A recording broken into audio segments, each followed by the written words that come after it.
Nearly 13 years in prison, then over 20 years as an attorney. Needless to say, I learned a few things. Let's talk.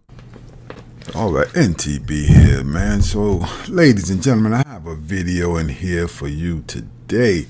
So, this video is going to talk about an extreme expression. It's going to show you how violent the prisons can be, oftentimes around racial lines, and the racial politics of the prisons is so weird because it's like it's on steroids. It's not like in regular society where you have pockets of racist acts and racism. In the prisons and the jails in America, it can be extremely racialized, and it's really on steroids. Everyone is in their own little silos. Blacks over here, whites over there, Latinos over here, and then you have different alliances that hook up and they link up with each other. And it just gets weird. Depending on the location too. When I first got in, it was so weird for me because, my family didn't raise me on no racial animus. And in fact, my best friend growing up in my teen years, he's a white guy. He's white. My co-defendant, who I got arrested with, he's a white guy, Italian guy. And that was my road dog. That was my best friend. He stayed at my house. I stayed at his house. He knew my family. I knew his family. His family cooked for me. My family cooked for him. We went everywhere together. We went to high school together. We played football together on the football team. And so, that's my buddy, man. And, we smoked weed together. And eventually we got into crime together. But it was funny, the day we got arrested, he and I, we were, sent to the local jail. And the local jail was segregated to a large extent. And so the blacks didn't hang out with the whites. The whites didn't really hang out with the blacks. Thank goodness we were on different locations because he was older than I was. So he went to the adult side and I went to juvenile side. So I didn't really see him much there. But anyway, I'm going to tell you that story. But anyway, once I got to the next jail, it was super racialized. And I didn't even know because I had Latino friends from the streets and I would hang out with them. But then I started noticing a lot of Latino guys, even the ones who I hung out with in the street, they was acting weird. And they were always getting the beefs, and I started to notice every time they got into beef, it was with a black guy. And I was like, hey, man, what the heck, But I didn't really even notice it till an older black guy pulled my coat to what was going on. He was like, do you ever notice that every time these Latino guys get into a beef, man, it's with a black guy? And they always want to jump him. And so I noticed because the black guy stepped up for one of the black guys when the Latinos was coming after him. I was saying, no, I didn't even notice. They said he did X, Y, and Z. But that's what they would do. They would have pretexts to jump on black guys. It was so weird, and it was shocking to me when I really saw it because no one really, unlike some prisons you go in and they really just talk to you about it right there. And in the prisons, which is different from the jails, a lot of prisons will talk to you. But by the time you get to prison, because jail you go first, and then when you get sentenced, you go to prison. In the jails, no one really schools you to it like right away. You have to kind of like get introduced to it. But anyway, in this jail, they introduced me to it after I peeped it, I saw it.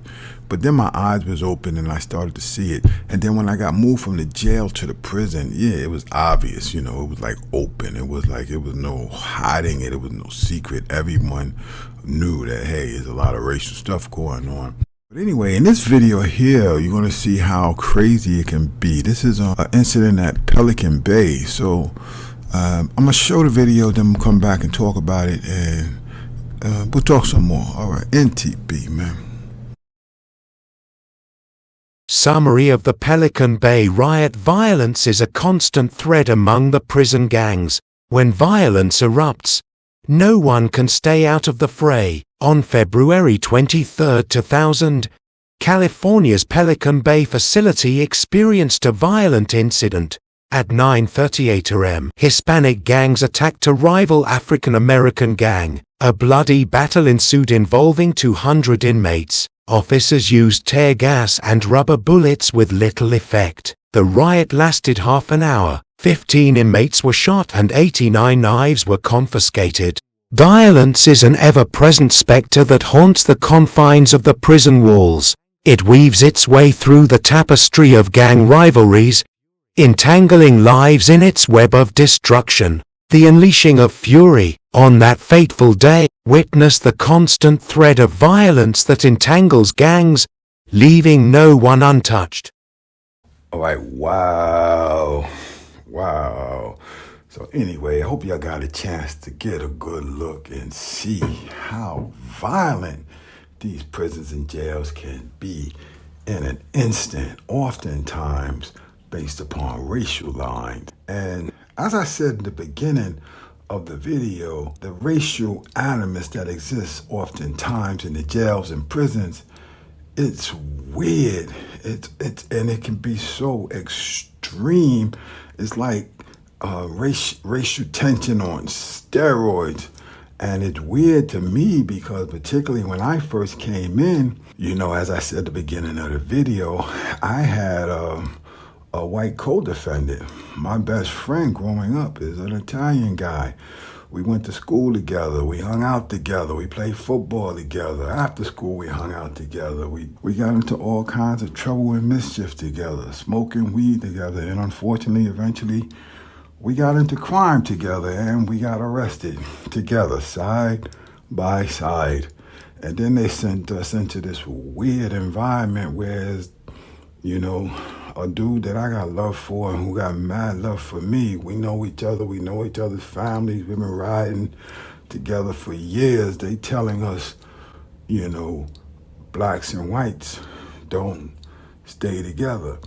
There has to be some form of separation. And man, it's a weird, weird world. And hopefully this video shines some light on the reality of that unfortunate situation and maybe spark something in our minds that will encourage us to find ways to make this a better world, because that is a world that we definitely can do better.